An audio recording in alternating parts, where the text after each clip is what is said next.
अस्सलाम वालेकुम। ये कहानी है एक ऐसे जांबाज एयर फाइटर पायलट की जिसका नाम सुनते ही हम पाकिस्तानियों का सीना फख्र से चौड़ा हो जाता है, और हो भी क्यों ना, जिसके नाम पर गिनीज वर्ल्ड रिकॉर्ड, सितारा जुर्रत और सितारा इम्तियाज मिलिट्री जो शामिल है। मैं हूं नवीद असलम, आप देख रहे हैं मेरा यूट्यूब और फेसबुक चैनल। अगर आप मेरे चैनल पर नए हैं तो सब्सक्राइब करें, बेल आइकन को दबाना ना भूलें ताकि मेरी हौसला अफजाई हो और आपको मिले मेरी हर नई इंटरेस्टिंग वीडियो का नोटिफिकेशन। शुक्रिया। MM आलम, इस नाम को शायद ही कोई पाकिस्तानी हो जो ना जानता हो। पूरा नाम है मोहम्मद महमूद आलम, जिनकी पैदाइश तो 6 जुलाई सन 1935 कोलकाता उस वक्त के ब्रिटिश इंडिया में हुई, मगर आगे चलकर उनका जीना, मरना और लड़ना हमेशा के लिए पाकिस्तान का हो गया। उनकी पैदाइश एक खुशहाल और तालीम याफ्ता घराने में हुई। अपनी तालीम 1951 में Sindh government high school Dhaka साबका मशरकी पाकिस्तान में मुकम्मल करने के बाद सन 1952 में पाक फिजाइया में भर्ती हो गए और सन 1953 में कमीशन के ओहदे की जिम्मेदारियां भी उनके सुपुर्द कर दी गईं। सन 1965 में जब इंडिया और पाकिस्तान के दरमियान जंग शुरू हुई तो MM आलम उस वक्त पाकिस्तान एयरफोर्स में स्क्वाड्रन लीडर के ओहदे पर फाइज थे। सन 1965 जंग का नतीजा जो भी हो, इसमें पाकिस्तान और इंडिया दोनों ही अपनी जीत का दावा करते हैं, मगर एक जीत जिस पर इंडिया और पाकिस्तान दोनों मुल्क इत्तफाक करते हैं वो थी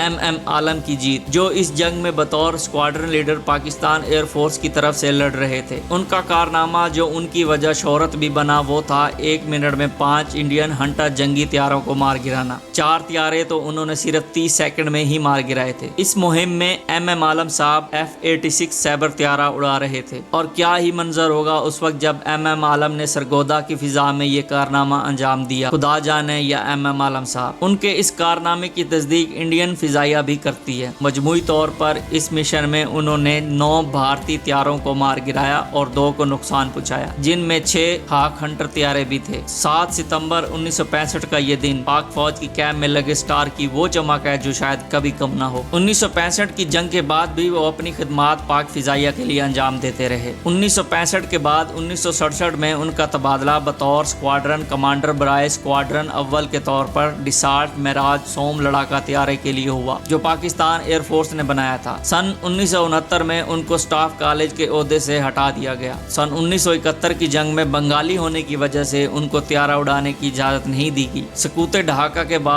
उनकी फैमिली पाकिस्तान शिफ्ट हो गई, जो उनकी पाकिस्तान से मोहब्बत का मुंह बोलता सबूत है। उनकी पाकिस्तान से मोहब्बत किसी से ढकी छुपी नहीं है। सन 1972 में उन्होंने 26वें स्क्वाड्रन की क़यादत भी की। उनके एजाज पर सन 1965 की जंग में बेमिसाल बहादुरी, जुर्रत और शुजात पर उनको सितारा जुर्रत और सितारा इम्तियाज से नवाजा गया, और उनका नाम गिनीज वर्ल्ड रिकॉर्ड में शामिल है। और उनकी यादगार खिदमात पर लाहौर में गुलबर्ग के इलाके में एक अहम सड़क का नाम MM आलम रोड रखा गया। एक दिन जुम्मे के खुतबे में फिजाइया के सरबराह अनवर शमीम पर तनकीद करने पर उनको मुलाजमत से सबकदोश कर दिया गया। सन 1982 में रिटायर्ड होने के बाद वो कराची में क़याम पजीर रहे। मैं यकीन से कह सकता हूँ आज जितने भी पाकिस्तान एयरफोर्स में फाइटर पायलट हैं वो चाहेंगे कि वो जब भी रिटायर हो उनके क्रेडिट पर MM आलम जैसी कारकर्दगी जरूर हो। जितना मैंने थोड़ा बहुत सर्च करके लिखा और आपको सुना रहा हूँ, जितना मैं प्राउड फील कर रहा हूँ, उम्मीद करता हूँ सुनने के बाद आपकी फीलिंग भी वही होगी। आखिरी अयाम में वो तवील अरसे तक अलील रहने के बाद 18 मार्च 2013 को फेफड़ों के मर्ज की वजह से कराची में इंतकाल कर गए। उनकी नमाज जनाजा PAF बेस मसरूर में अदा की गई। उन्होंने कोई शादी नहीं की। जब उनसे शादी के बारे में सवाल किया गया, आपने शादी क्यों नहीं की, तो उनका जवाब था, मैंने कभी शादी नहीं की, मगर मैं आसमानों से शादीशुदा हूँ। ये थे MM आलम की जिंदगी के खूबसूरत पहलू। अगर आपको भी खूबसूरत लगे हों तो सब्सक्राइब जरूर कीजिए मेरे चैनल को। मैं मिलूंगा आपको अपनी नई वीडियो में, तब तक के लिए अल्लाह हाफिज।